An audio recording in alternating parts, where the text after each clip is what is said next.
Buenos días y bienvenidos a este vídeo de SPA 2 de ámbito social que va a tratar sobre la Guerra Civil Española. Bueno, como vemos aquí, la Guerra Civil Española se desarrolló entre 1936 y 1939. Una guerra civil es una guerra en que los dos bandos que se enfrentan pertenecen al mismo país. No sería así, por ejemplo, la guerra de Ucrania, que es una guerra entre dos países, Rusia y Ucrania, o el ataque que se está produciendo ahora mismo sobre Irán, que es una coalición israelí-estadounidense la que ataca a un tercer país, a Irán. Eso no serían guerras civiles. Esta sí es una guerra civil.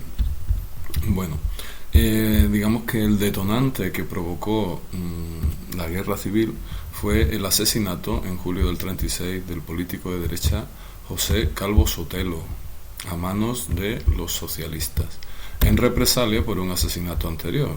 Es decir, estamos viendo cómo la política se había radicalizado de tal manera que desemboca en violencia callejera, en asesinatos de personas de un bando y de otro. Y eso pues lleva a que un plan que se había fraguado desde los resultados de las elecciones de febrero del 36 es que se produzca una revuelta militar que acabe con la Segunda República. Y esto se produce el 17 de julio de 1936. Y la revuelta empieza, la sublevación empieza en Melilla, ¿de acuerdo? Así que empezaría ahí, por así decirlo, la Guerra Civil Española. El 18 de julio, pues numerosas guarniciones siguen el ejemplo de los sublevados.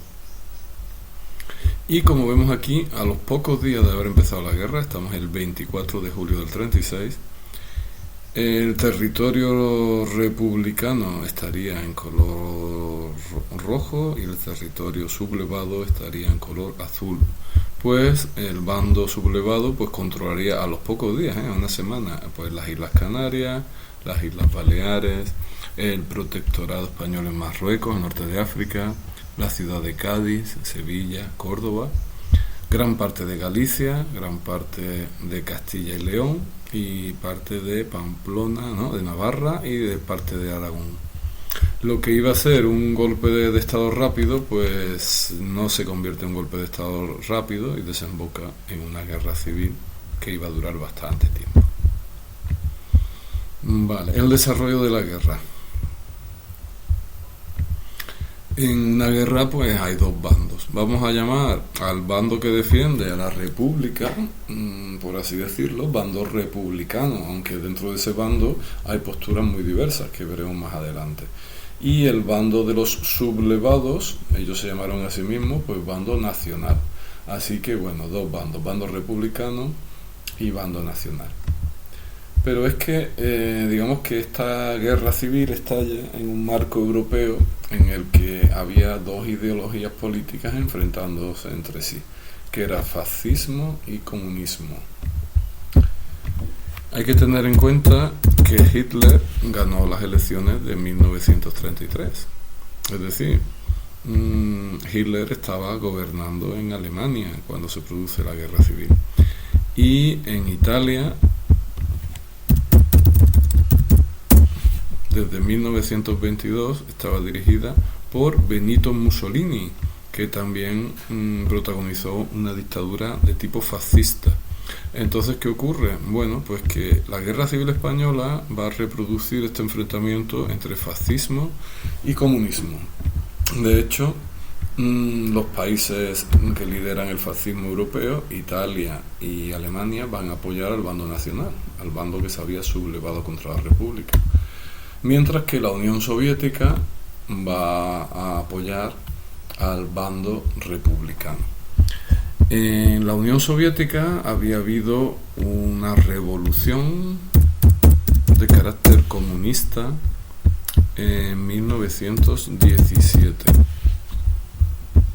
Rusia era un país tremendamente atrasado, donde la población pasaba hambre, y un grupo políticamente llamado los bolcheviques, que eran de ideología marxista o comunista, pues se hicieron con el poder en 1917, liderados por Vladimir Lenin, e implantaron un sistema, una economía planificada, es decir, dirigida por el Estado. Y en aquella época, en el 33, estaba ya dominada, porque Lenin muere joven, por su sucesor Stalin. Y Stalin, la Rusia de Stalin, la Unión de Repúblicas Socialistas Soviéticas, pues va a apoyar al bando republicano. Así que tenemos, por un lado, una guerra civil, pero también una guerra, digamos, apoyada por fuerzas extranjeras que apoyan o soportan a un bando y a otro. La Alemania nazi y la Italia fascista pues apoyan a los sublevados, y la Unión Soviética, Unión de Repúblicas Socialistas Soviéticas, va a apoyar a los republicanos. Algunos autores e investigadores de la guerra pues dicen que la Guerra Civil Española se convierte en un laboratorio o en una prueba de lo que iba a ser después la Segunda Guerra Mundial.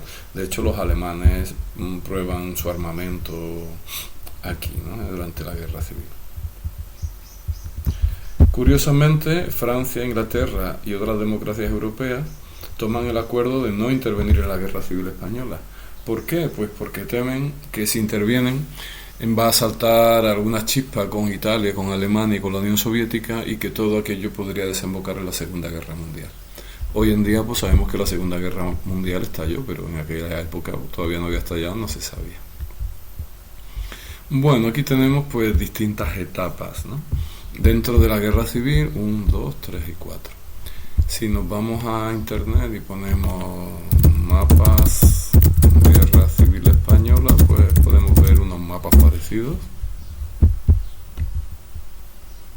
Vale, básicamente son estos los mapas que vamos a ver, muy parecidos a los que tenemos ahí. Es decir, aquí tenemos julio del 36, recién empezada la Guerra Civil. Como ya hemos visto, pues el bando nacional es fuerte en Melilla, en norte de África, en Cádiz, Sevilla, Córdoba, Galicia, Castilla y León, Pamplona y parte de Aragón. ¿De acuerdo? Esa sería la primera etapa. Se conoce aquí como Guerra de Movimiento, 1936. Dice que los nacionales avanzan en pinza sobre Madrid desde el norte y desde el sur. Las tropas de Franco desembarcan en la península gracias a la ayuda italiana y alemana, y marchan rápidamente por el oeste de Andalucía y Extremadura, pero son detenidos en los alrededores de Madrid. Madrid pues consigue resistir el avance de las tropas nacionales. Muy bien, segundo mapa: la guerra de desgaste y el frente norte, 36-37. Hay violentas ofensivas sobre Madrid en las batallas de Jarama, Guadalajara, Brunete, mientras el gobierno republicano se traslada a Valencia. Como vemos aquí, el territorio controlado por la República se reduce y el gobierno republicano se marcha a Valencia.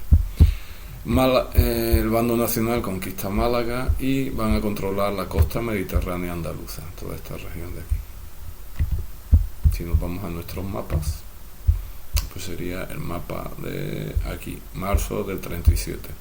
El gobierno republicano se marcha a Valencia, las fuerzas nacionales cercan Madrid, hay varias batallas, y controlan Málaga y la costa mediterránea andaluza. Vámonos a la tercera etapa: el frente mediterráneo, del 37 al 38. El gobierno republicano se traslada a Barcelona desde Valencia. Los republicanos consiguen reconquistar Teruel, pero Franco la recupera y logra avanzar hasta la costa levantina, cortando en dos el territorio republicano. La última gran ofensiva que intentan los republicanos es la batalla del Ebro. Estaríamos aquí, en este tercer mapa, que sería, este de aquí, marzo-abril del 38. El bando nacional ha conseguido romper en dos el territorio republicano. Vemos aquí que por un lado queda Cataluña, por otro lado queda Madrid y Castilla-La Mancha, Murcia y Almería. Es decir, el territorio republicano ha quedado roto en dos, y la batalla del Ebro, que era el último gran esfuerzo de la República por ganar la guerra, pues es infructuoso, gana el bando nacional. Y por último, pues el último mapa sería la caída de la República, del 38 al 1 de abril del 39. El derrumbe del ejército republicano permite a los nacionales conquistar Cataluña. El gobierno republicano y los combatientes se marchan al exilio. Poco después Madrid se rinde. Los restantes núcleos de resistencia caen rápidamente. Y el 1 de abril del 39 Franco da oficialmente por terminada la guerra. Vale, se recomienda hacer estas actividades porque después sabéis que las del examen son esas mismas.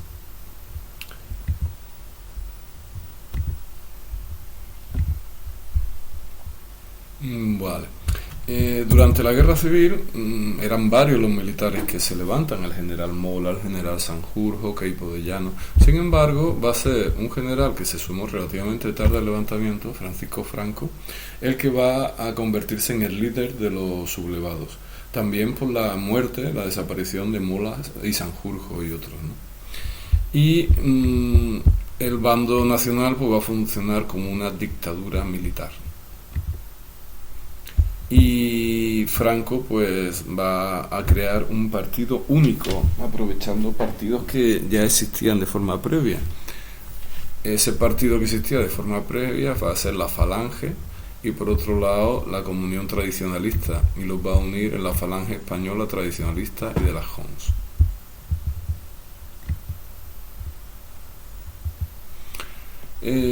Bueno, dentro del bando nacional había divisiones también. Por un lado estaba Falange, por otro lado estaban los monárquicos que pensaban que la guerra civil iba a devolverle la monarquía a Alfonso XIII y a los Borbones. Por otro lado estaban los carlistas, que eran partidarios de otro descendiente borbónico, otro rey. También estaba la Iglesia Católica y bueno, todos ellos tenían, digamos, ideas diferentes sobre lo que iba a ocurrir. También estaban los grandes propietarios. Pero pasaba algo parecido en el bando republicano. En el bando republicano hay también grandes diferencias, porque por un lado están los socialistas, por otro lado están los comunistas, por otro lado están los anarquistas, y todos ellos tenían ideas diferentes de cómo debía afrontarse la guerra. Es más, algunos de ellos piensan que la república simplemente es algo temporal hasta que llegue la revolución y los obreros y campesinos se hagan con el control del Estado. Por lo tanto, va a haber serias diferencias entre ellos a la hora de cómo afrontar la guerra civil. Como dice aquí, el gobierno republicano no solo tenía que preocuparse por ganar la guerra contra Franco, sino también de controlar la revolución en su interior.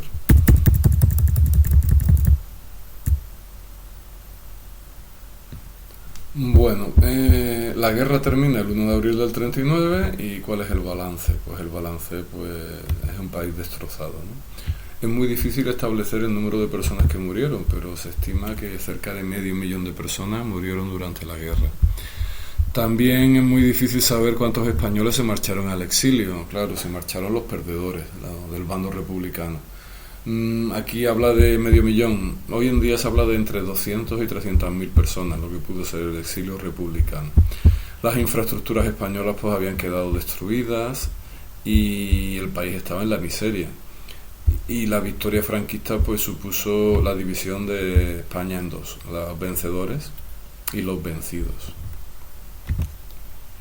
Y a partir de aquí vino una dictadura militar de 36 años que, como ya veremos en otro vídeo, pues se encargó de reprimir duramente a los vencidos durante todos esos 36 años. Muy bien, se recomienda hacer estas actividades y hasta aquí hemos llegado hablando de la Guerra Civil Española. Espero que el vídeo sea de utilidad, así que